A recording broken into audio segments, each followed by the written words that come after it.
What's going on, everybody? K2 here with Week 7, my team analysis for the TBU. This week we are going up against the Orsomerset Scizors and Scizorsome. That's really hard to say, man. Your name, like, you're an awesome guy and everything, but your name just does not really roll off my tongue. Wow, I cannot say that. Alright, I'm going to tell you what he is bringing, guys. I can't tell you exactly what he's bringing. I'm going to tell you what he has on his team. He has Landorus, Zapdos, Torkoal, Roserade, Noivern, Registeel, Granbull, Vaporeon, Hydreigon, and Megalopunny. So this team is very fat, and it does have some very good offensive options in Landorus, Noivern, and Hydreigon, and Megalopunny.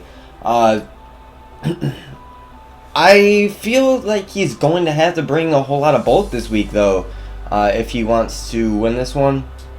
So how do we beat bulk? Well, of course you don't stall break it. No, you just you go for overkill, basically. So that's what I'm doing this week. As you can take a look at my team, I really don't have a whole lot of defensive options.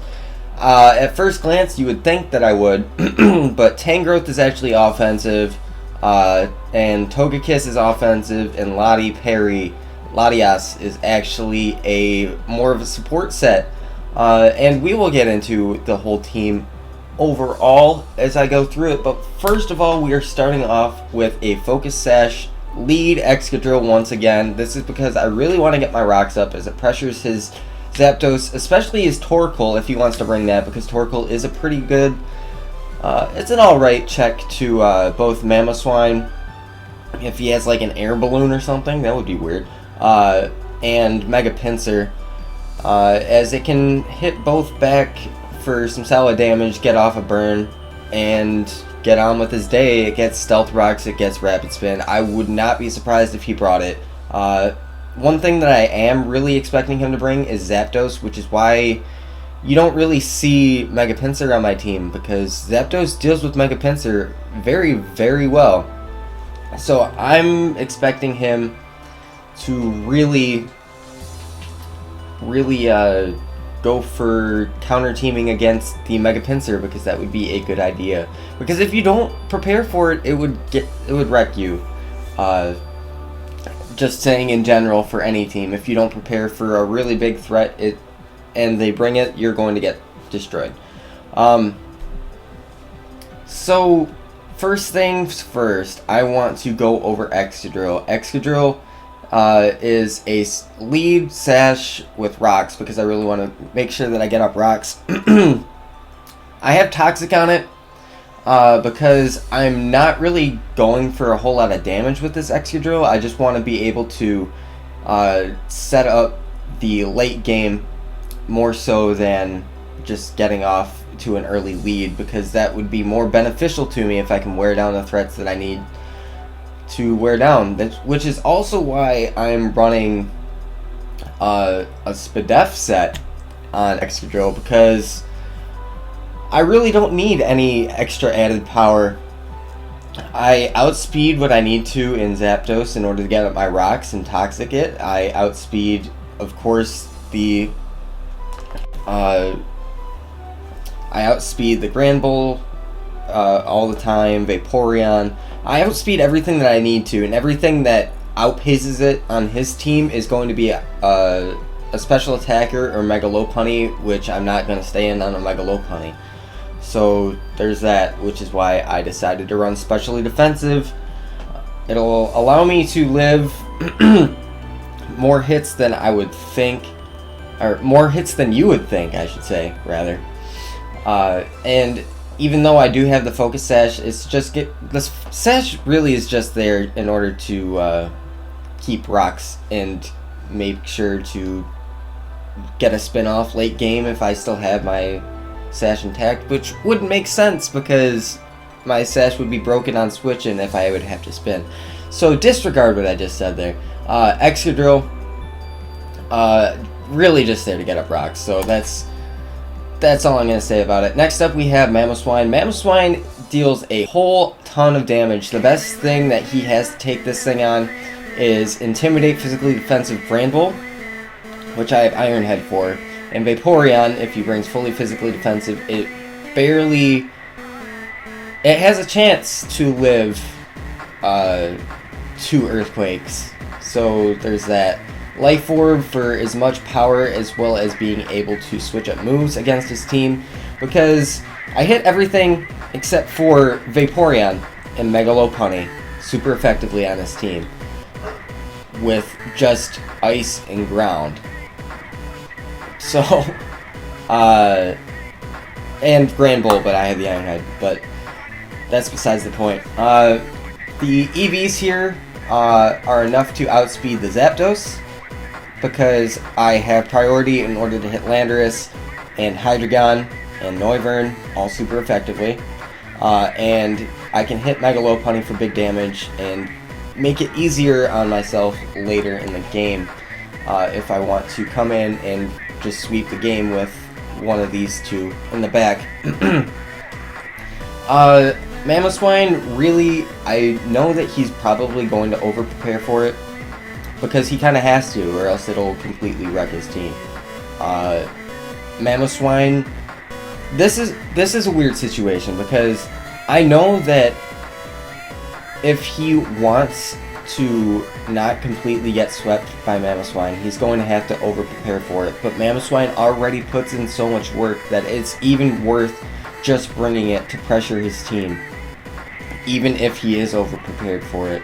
So that's my reasoning behind why I'm bringing Mamoswine this week.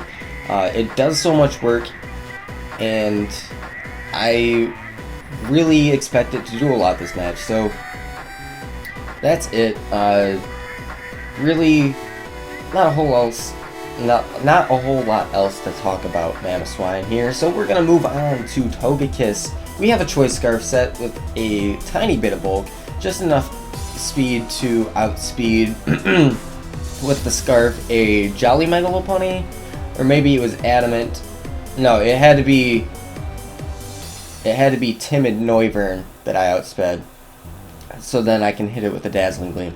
I have the Baton Pass on here to get up momentum, because it's really my only momentum grabber on this team. And I have Sunny Day. Sunny Day is, as you can probably tell by the rest of the team, probably going to be my main way of winning this week.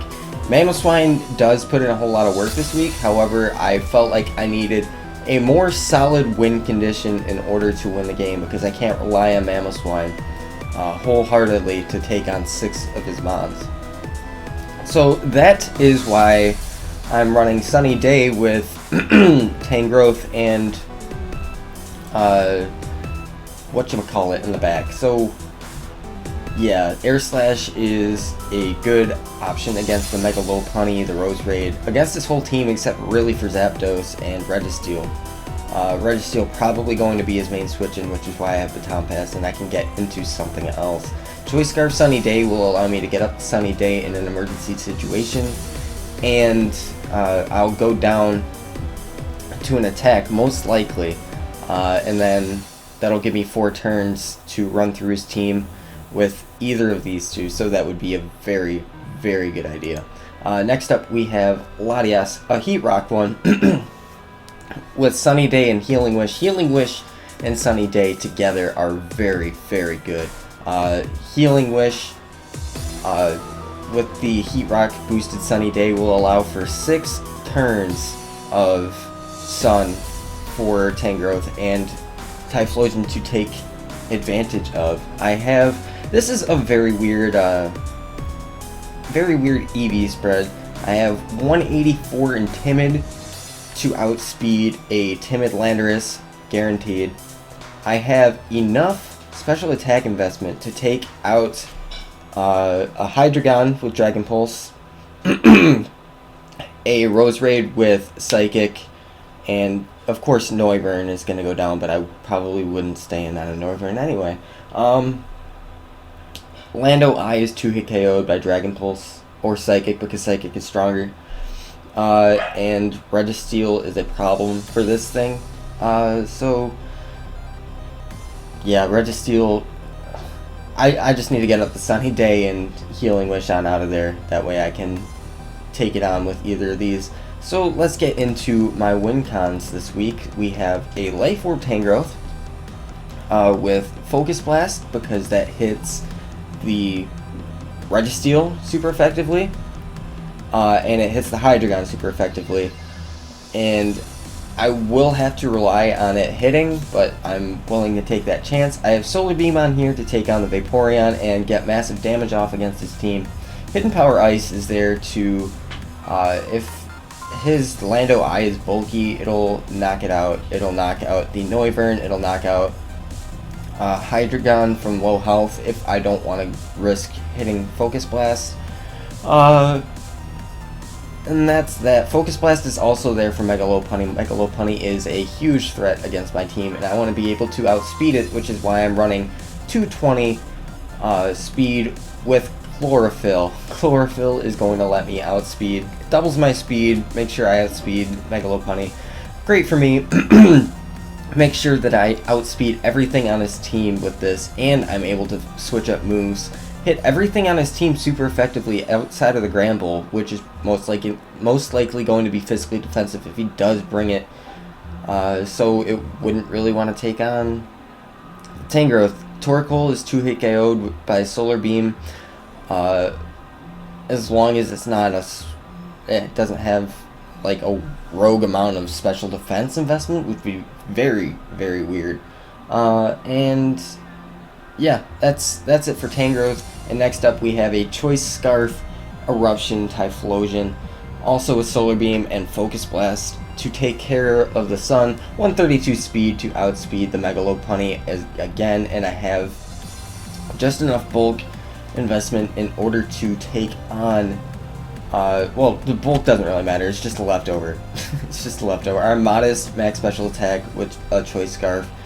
And the Sun, Eruption, two hit KOs everything on his team, even a physically defensive Vaporeon after Stealth Rock.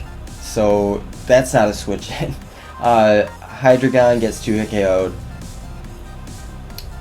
So it's not a switch in. Torkoal gets 2 hit KO'd. Everything else, it just dies. It just goes straight down. So if I get rocks up, it'll be a big help, especially if he's going to be switching around a whole lot, because it'll wear him down to the point where even outside of the Sun, Eruption's going to be doing a whole lot of damage. And I could probably just sweep the game with Typhlosion. Typhlosion puts in a whole lot of work this week. I was actually somewhat down on Typhlosion going into the week. Not just into the week, but ever since I picked up the team, I didn't really see a whole big use for Typhlosion, but then this week has really enlightened me to how good Typhlosion can actually be. So expect it to do a whole lot of work this week, especially in the Sun. It's going to be straight fire, like my mixtape. Alright, so that's going to be it for my team analysis. I felt like I went over it kind of quickly. But yeah, that's going to be it. Thank you guys so much for watching. If you enjoyed, go ahead and leave a like. Go ahead and leave a comment down below of how you think the match is going to go. What you think the opponent is going to bring, and what the score you think will be. So that's it. Thank you guys so much for watching, and I will see you guys next time.